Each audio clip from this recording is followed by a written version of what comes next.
May price selling na mga kababayan yung presyo ng bigas. So tama to mga kababayan na aksyon na ginawa ng ating Pangulong Bongbong Marcos kasi sobra nang abusado yung ating mga negosyante po ng bigas, pati nga po ng kamatis. Lumipad na daw sa 200 pesos yung kilo ng kamatis. Ipabulok ninyo yung kamatis ninyo. Anyway, pwede man po tayo, hindi gumamit ng kamatis, di ba? Hindi man po araw-araw kailangan natin gumamit ng kamatis. But before ko mga kababayan na ibigay sa inyo yung balita, click subscribe muna dito sa ating YouTube channel. And hit the notification bell para lagi po kayong updated ng mga kaganapan dito sa ating bansa.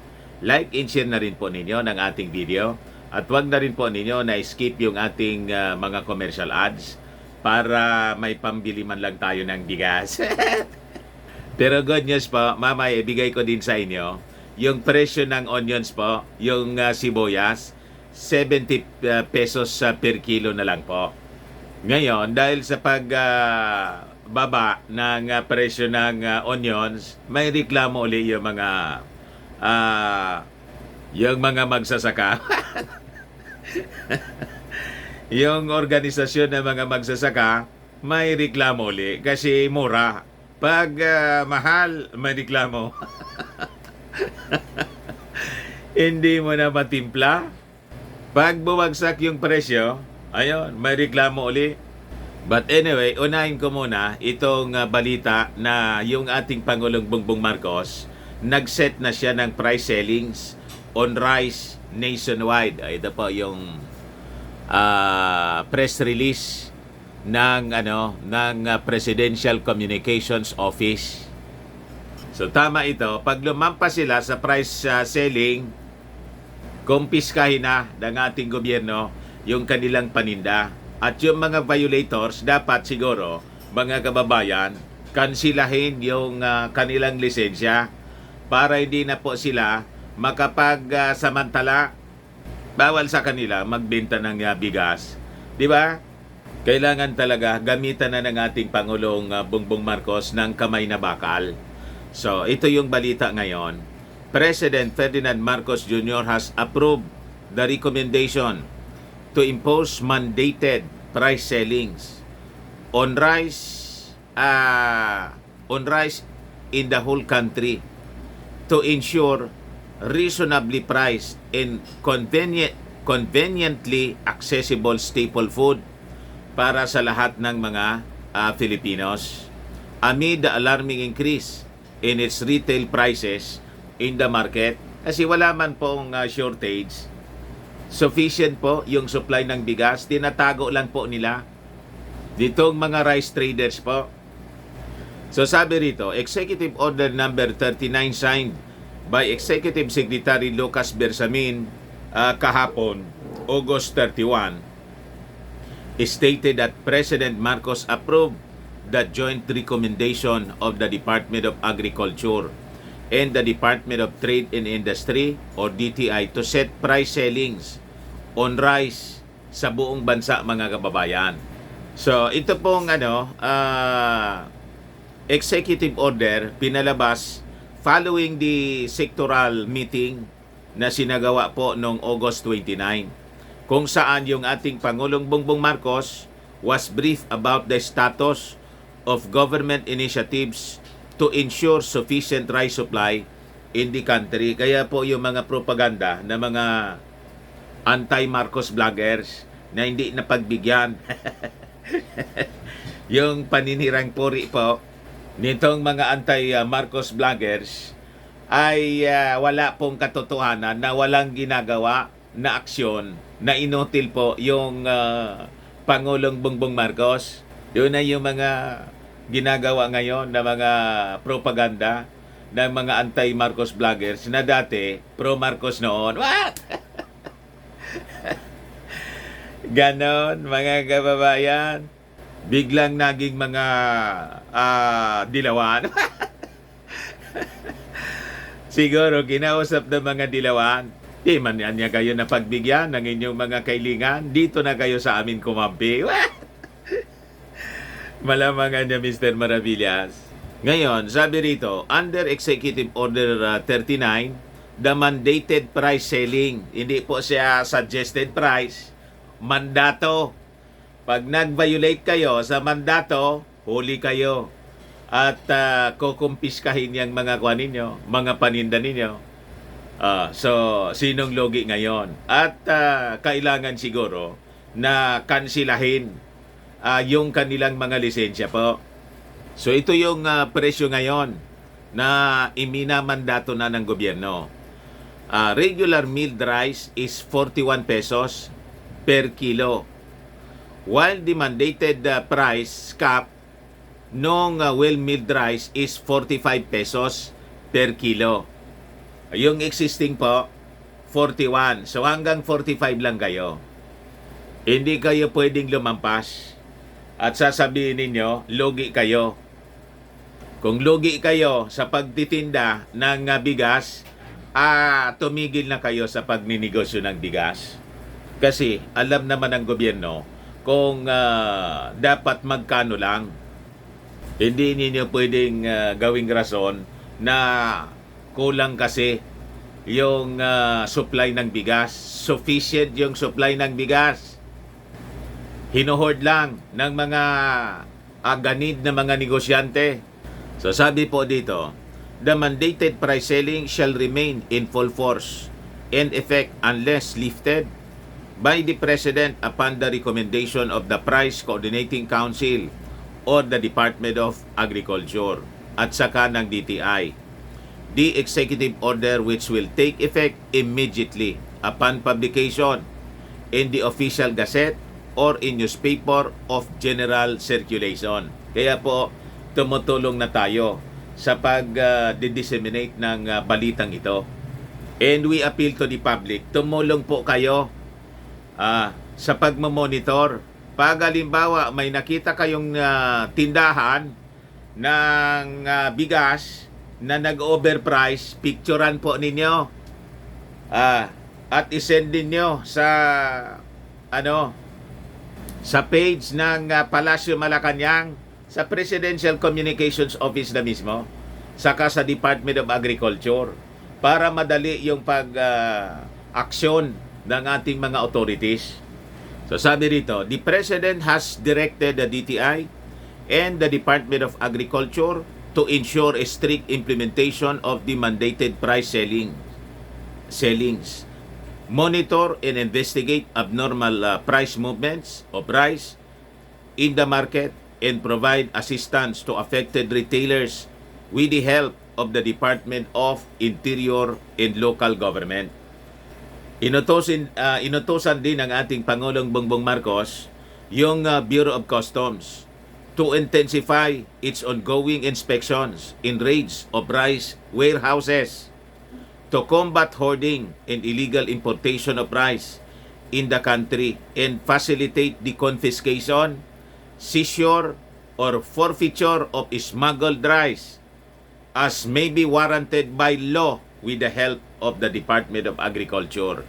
Yan po ang matigas ngayon na utos ng ating Pangulong Bongbong Marcos.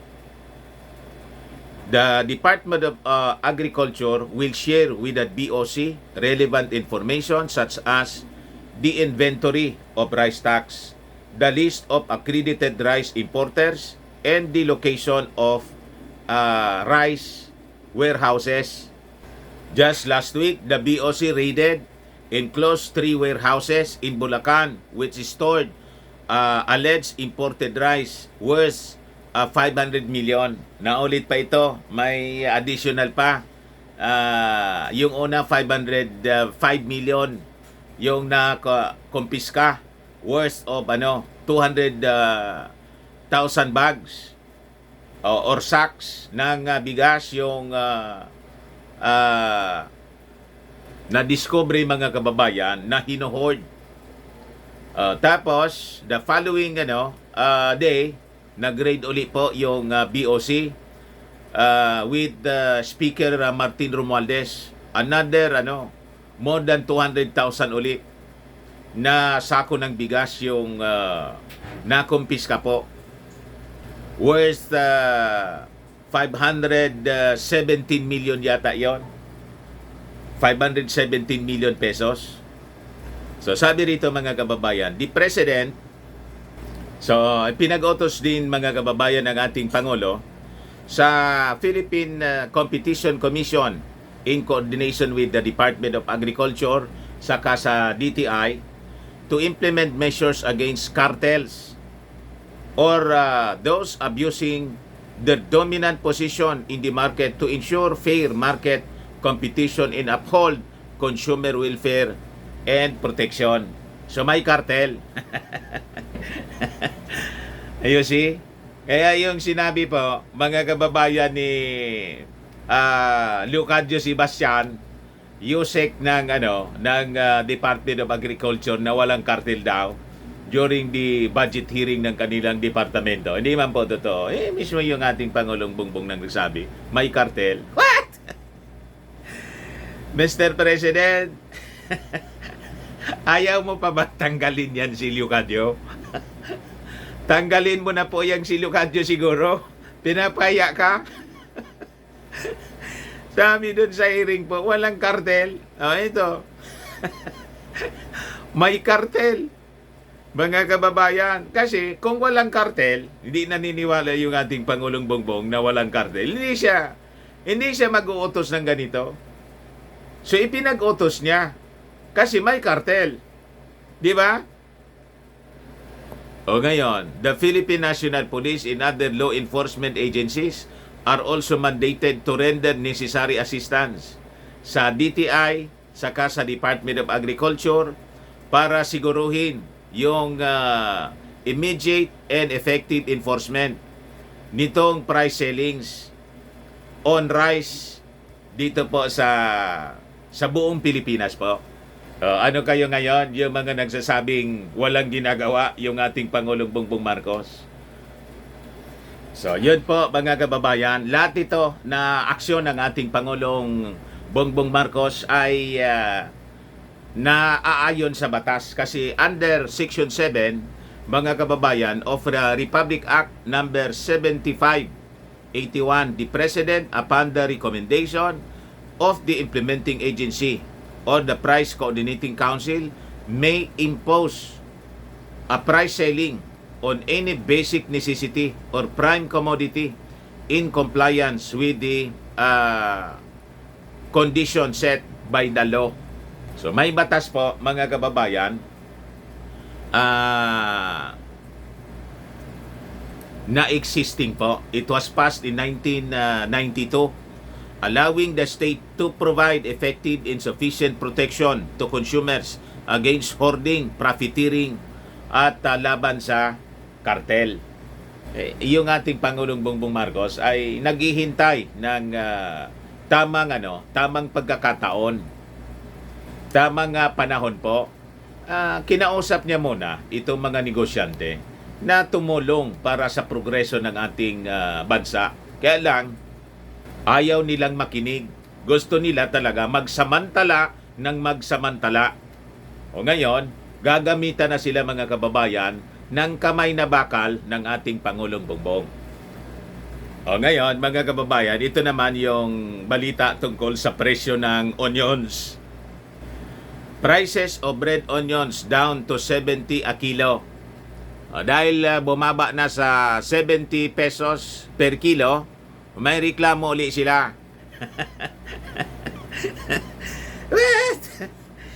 Prices of local red onions in cold storage facilities went down to 70 pesos per kilo na lang. Galing mga kababayan sa dating 120 pesos sa gitna ng pagbaha ng imported red onions. Kaya galit yung kailangan kasi po na mag-import. Bakit po? Dinaanan pa lang tayo ng bagyo. Pag hindi po mag-i-import, magsasamantala na naman yung ibang mga negosyante. So lilipad na naman yung presyo to 700 pesos per kilo. May bala na naman po na panira yung mga anti-Marcos. Di ba? So ngayon, criniticize po ng samahan ng mga farmers, itong grupo ng Samahang Industriya ng Agrikultura, si Executive Director Jason Cainglet, yung pagbaba sa presyo, dulot po ng pag-flood ng imported onions. Sabi ko sa inyo, hindi talaga matimpla. Kasi niya, parang sumubra naman. I-criticize the Department of Agriculture and the BPI, yung Bureau of Plant Industry, for allowing the excessive importation niya nitong mga sibuyas. Labasan niya nito, lugi yung mga local producers ng onion.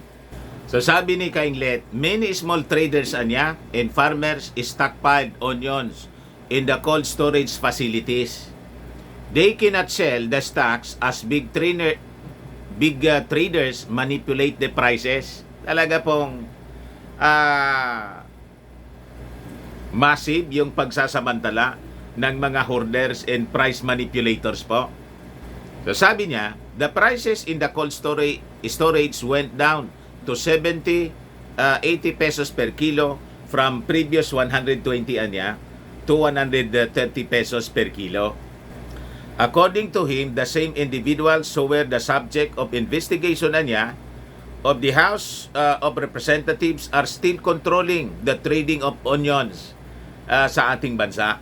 Makipagtulungan po kayo, Mr. Cainglet, sa mga taga-Department of Agriculture at sa Palasyo Malacanang.